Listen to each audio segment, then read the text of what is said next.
संविधान मान स्तंभ की स्थापना कार्यक्रम में वरिष्ठ कार्यकर्ताओं को सम्मानित भी किया गया।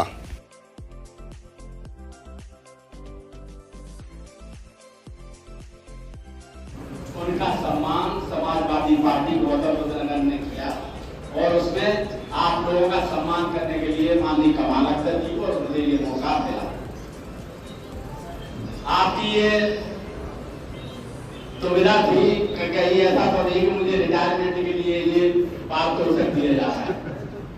आजीवन आप समाजवादी पार्टी के नीतियों और कार्यक्रमों को बढ़ाते हैं, आपकी विधा हम लोगों को मिलती रहेगी, इसलिए आपका सम्मान है और सम्मान किया गया करने जा रहे हैं और लगातार लगी हुई है। उनको न विकास से मतलब है, न किसानों की एमएसपी कैसे जारी हुई उससे मतलब नहीं है, बच्चों का भला कैसे होगा या रोजगार नौकरी कैसे मिलेगी, कोई नीतियों कार्यक्रम नहीं है। केवल संविधान के नाम पर लोगों को बांटने का, लोगों के बीच खाइयां पैदा करने का काम जो वर्तमान की सरकार है वो कर रही है। और दोनों सरकार ये डबल इंजन की सरकार कहते हैं। मैं कहता हूं कि पूरे प्रदेश में और पूरे देश की सरकार में मैं गौतम बुद्ध नगर की बात करता हूं कि एक भी विकास कार्यक्रम का कोई एजेंडा बनाया हो कि मेरे जिले में विकास के लिए ये योजना है और इस योजना पर इतना खर्च किया जाएगा। सिद्धांत माननीय बेटा जी, लोहिया जी, गरेश्वर मिश्रा जी, इन सब की जो नीति और प्रचार को लेकर जिन्होंने समाजवादी पार्टी का जीवन दिया है, जो उनका सम्मान आपने किया है, वाकई आप धन्यवाद के पात्र हैं, क्योंकि इन लोगों का आशीर्वाद और इन लोगों का मार्गदर्शन हमें हमेशा मिलता रहेगा।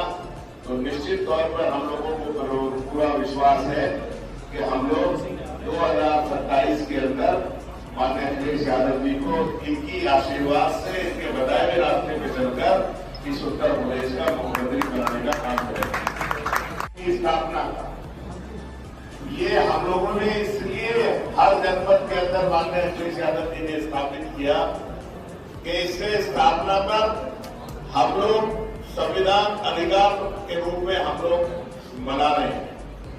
आप सब लोग जानते हैं कि आज देश और प्रदेश के अंदर ऐसी ताकतें सत्ता के अंदर बैठी हैं जो संविधान को खत्म करना चाहती है और संविधान को और आरक्षण को खत्म कर इस देश के अंदर वो हालात पैदा करना चाहती है। और समाजवादी पार्टी हमेशा संविधान और आरक्षण की रक्षा करने के लिए हमेशा आगे रही और आगे रहेगी। यही मकसद हम लोगों का संविधान मान स्तंभ स्थापना का है और ये कार्यक्रम हर वर्ष हुआ करेगा।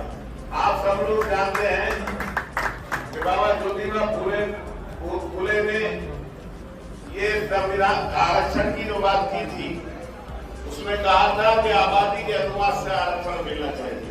शाहू महाराज ने फिर पहली बार 1902 के अंदर आरक्षण को लागू करने का काम किया और बाबा साहब भीमराव अम्बेडकर ने 26 जनवरी को संविधान को संवैधानिक रूप से हम लोगों को देने का काम किया था। साथियों, मैं आपसे कहना चाहता हूं साथियों, जहां तक सवाल है कि पीडीए का हक तभी मिल सकता है जब लोगों को आरक्षण का हक पूरी तरह से मिले और समाजवादी पार्टी इस आरक्षण का हक दिलाने के लिए संघर्ष करने का काम करेगी।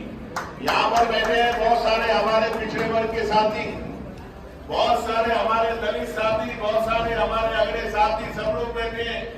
आप आज बताओ, भारतीय जनता पार्टी ऐलान करती है, नौजवानों से कहती है कि हम लोगों ने अपने उत्तर प्रदेश की 7 साल की सरकार के अंदर 20 साल के नौजवानों, 20 लाख नौजवानों को नौकरी देने का काम किया।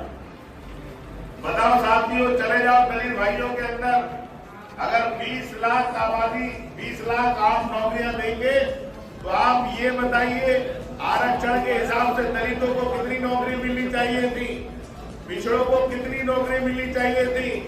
लेकिन आप उठाकर देख लो कि भारतीय जनता पार्टी की सरकार बनने के बाद जितनी भी नौकरियां निकली है, सारी की सारी नौकरियां भारतीय जनता पार्टी ने आउटसोर्सिंग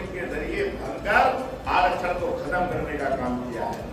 ये दूसरी तरीके से रास्ता अपनाने का काम किया है। और अभी आपने देखा होगा जो सुप्रीम कोर्ट का आदेश आया, जो अभी एक बहुत बड़ा भारत बंद का ऐलान किया था, ये भी साथियों एक तरीके से आरक्षण को खत्म करने का तरीका भारतीय जनता पार्टी ने अपनाया है। ये जिम्मेदारी हम लोगों की बनती है। और जहां तक अभी पहले भी हम लोग बता चुके हैं, समाजवादी पार्टी अकेली ऐसी पार्टी है, जहां तक पीडीए का सवाल है, तो पीडीए में पिछड़ा, दलित, अल्पसंख्यक नहीं, आधी आबादी भी है। अपनी अपनी तरीके से लोग डेफिनेशन देते हैं। समाजवादी पार्टी अकेली इस देश की पहली पार्टी है जो सभी जात, बिरादरी और धर्मों को सम्मान देने का काम करती है। समाजवादी पार्टी गौतम बुद्ध नगर ने हमेशा बड़ों का सम्मान किया है। उसी कड़ी में आज जितने भी हमारे बड़े बुजुर्ग हैं, जिन्होंने हमेशा पार्टी की नींव को मजबूत किया है और पार्टी के लिए बढ़ चढ़ कर काम किया है। देखिए सर, राकेश जी, क्या कार्यक्रम है? आप ग्रेट नोएडा पहुंचे हैं आज हमारा संविधान मान स्तंभ दिवस है और ये संविधान मान स्तंभ हर जनपद में समाजवादी पार्टी इसलिए स्थापित करना चाहती है क्योंकि आरक्षण का अधिकार का दिवस है और सभी पूरे जनपदों में स्थापित कर बहुत सारी ताकतें ऐसी हैं जो आज संविधान और आरक्षण को खत्म करना चाहती हैं और समाजवादी पार्टी अकेली ऐसी पार्टी है जो हमेशा संविधान और आरक्षण को बचाने के लिए दृढ़ संकल्पित है और उसके लिए संघर्ष करती रहेगी।